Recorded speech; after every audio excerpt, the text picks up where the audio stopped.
महोदय कहते हैं कि भारत की कुल वर्कफोर्स का 93% हिस्सा अनऑर्गेनाइज सेक्टर में काम करता है। ये कौन लोग हैं?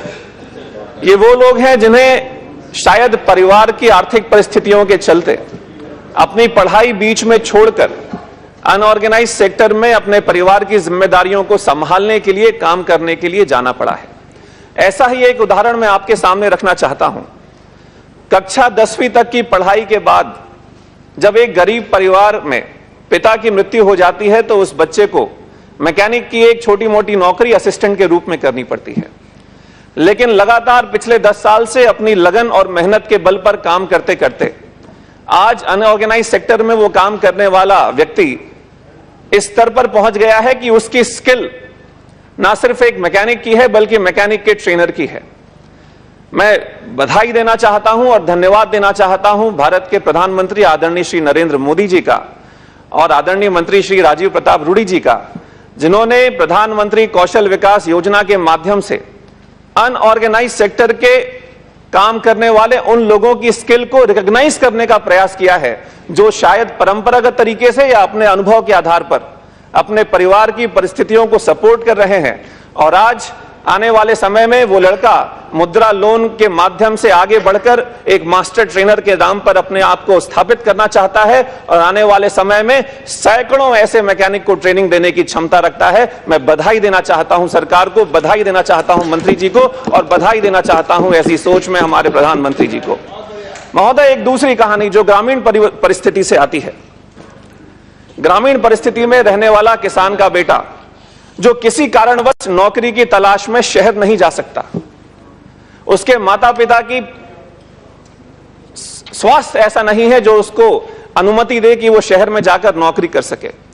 ऐसे नौजवानों को छांटकर दीनदयाल उपाध्याय ग्रामीण कौशल योजना के माध्यम से जब हम उनको उनके ही परिदृश्य में, उनके ही कंटेक्स्ट में हम स्किल करने का प्रयास करते हैं, और मैं दूर ना जाके अपनी लोकसभा के क्षेत्र से बताना चाहूंगा कि हमारे क्षेत्र में गन्ने की बहुत बड़ी खेती होती है और आज से नहीं, प्रारंभ काल से, वर्षों से गुड़ के क्षेत्र में वहां काफी काम होता है। तो ऐसा ही एक लड़का जो गुड़ में जैगरी निर्माण, गुड़ बनाने की एक ट्रेनिंग लेकर आज ना सिर्फ खुद काम कर रहा है, अपने गांव में काम कर रहा है, बल्कि अपने साथ एक एसएचजी के माध्यम से 10 युवाओं को जोड़कर उनको भी नौकरी दे रहा है, उनका भी आर्थिक रूप से संबल करने का प्रयास कर रहा है। मैं इसलिए भी आदरणीय मंत्री जी को बधाई देना चाहता हूं कि ग्रामीण परिदृश्य में, शहरी परिदृश्य में जो हम महत्वपूर्ण बदलाव देख रहे हैं, कहीं ना कहीं ये स्किल डेवलपमेंट मिनिस्ट्री और प्रधानमंत्री जी की सोच का परिणाम है। माननीय महोदय, इसके साथ जिस प्रदेश से मैं आता हूं उसके बारे में आपको जानकारी देना चाहता हूं। पूरे देश में यह पहला प्रदेश था छत्तीसगढ़ जिसने कौशल विकास को कानूनी अधिकार का नाम दिया है। छत्तीसगढ़ में हर वो युवा जो कौशल के क्षेत्र में अपनी चुनिंदा कौशल प्राप्त करना चाहता है, उसको कानूनी अधिकार है कि 90 दिन के अंदर राज्य सरकार उसको उसके चुने हुए क्षेत्र में कौशल का ट्रेनिंग देने का कार्य शुरू कराएगी। महोदय, कुछ सुझाव, मुझे मालूम है समय की कमी है, इसलिए कुछ निश्चित सुझाव मैं आपके सामने रखना चाहता हूं। महोदय, ऐसा नहीं है कि भारत में स्किल की या हुनर की कमी रही है। आदिकाल से भारत में अजंता एलोरा की गुफाओं हो या फिर हमारे ढाका का मलमल, कटक की चांदी के जेवर के निर्माण या उत्तर पूर्वी राज्यों में जो बांसों के ऊपर कलाकृतियां आती हैं, छत्तीसगढ़ का डोकरा आर्ट, कृषि बनाने की कला, ऐसी महत्वपूर्ण कला, ऐसा महत्वपूर्ण हुनर हमारे साथ था। लेकिन दुर्भाग्य यह है कि स्वतंत्रता के बाद से हुनर को, कौशल को शिक्षा के मुख्य धारा से अलग कर दिया गया।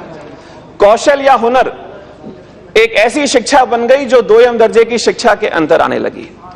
मुझे उम्मीद है कि आने वाले समय में ना सिर्फ स्कूल शिक्षा के साथ बल्कि उच्च शिक्षा के साथ भी हम वोकेशनल एजुकेशन को, स्किल एजुकेशन को इंटीग्रेट करके आने वाले समय में जो भारत के करोड़ों युवा हैं जो हर साल नौकरी की चाहत में वर्कफोर्स में शामिल होते हैं, उनके लिए एक अच्छे भविष्य का निर्माण करेंगे। और अंत में इस देश का भविष्य जो इन करोड़ों युवाओं के कंधों पर टिका हुआ है, उनके हुनर को पहचानने की, हुनर को तराशने की और उस हुनर को अवसर प्रदान करने की जरूरत है।